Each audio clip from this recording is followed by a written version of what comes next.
د قرآن کریم د ترجمې 55 درس سورة البقره 240 آیات. اعوذ بالله من الشیطان الرجیم بسم الله الرحمن الرحیم. الله تعالی فرمائی ولا تجعلوا او مگر زوی تاسو مجوړوي تاسو الله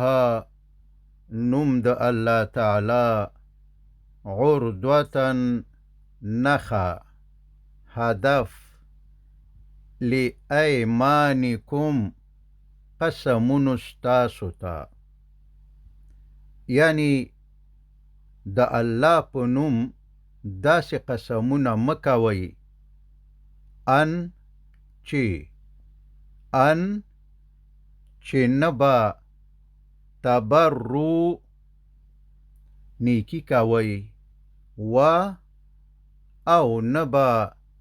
تتقو پرهیزګاری کوي و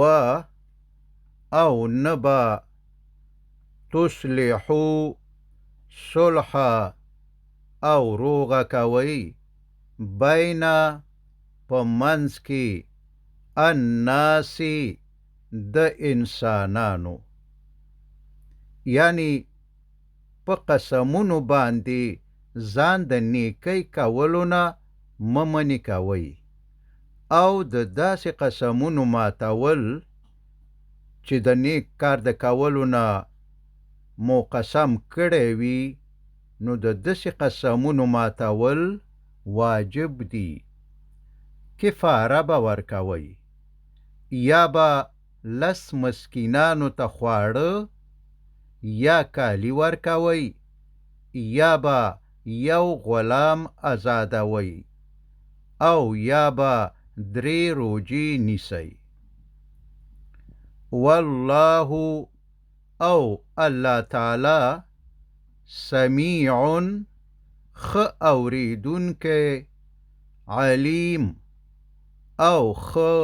عالم دی. یعنی چې آیا تاسو د زړه د کومي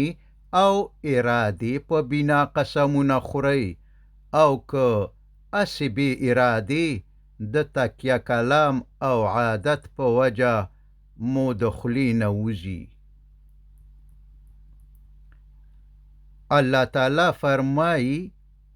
لا یؤاخذکم ننیسی تاسو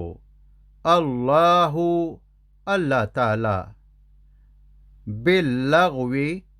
په لغو سره، یعنی چې اراده نوی فی ایمانکم په قسمونو کې ستاسو،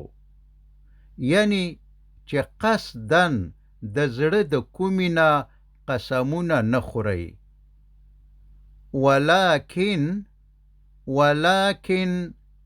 او لیکن یؤاخذکم اغا جل جلاله نیسی تاسو بما پا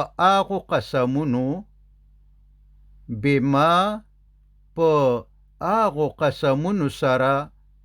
کسبت چی اراده کړی وی قلوبکم زړونو ستاسو، یعنی کم قسمونه چې قصدن د ارادی او د زړه د کومی نه خورئ، نو په دې قسمونو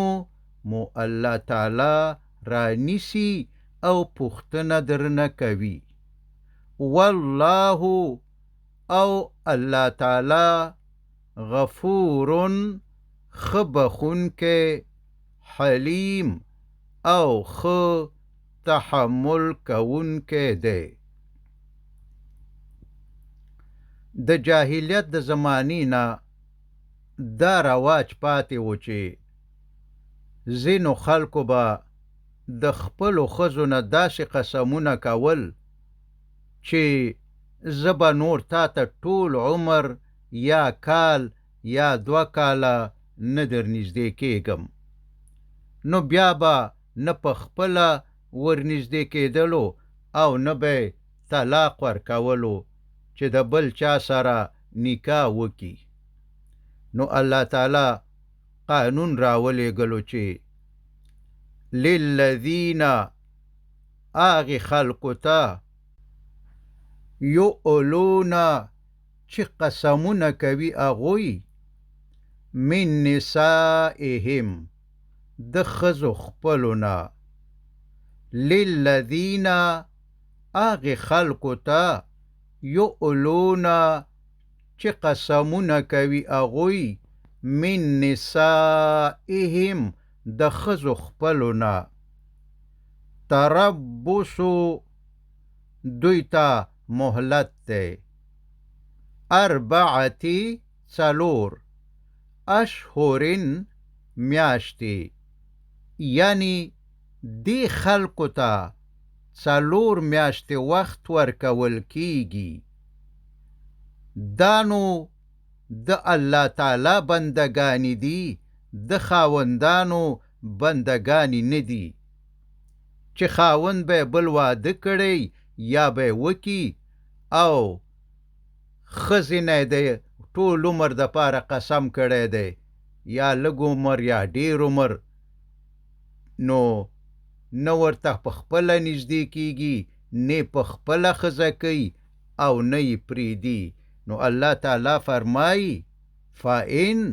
نو که چیرته یعنی د څلور میاشتو پورې فاؤ رجوع وکي دوی، یعنی د خپلو ښځو سره نږدې شي،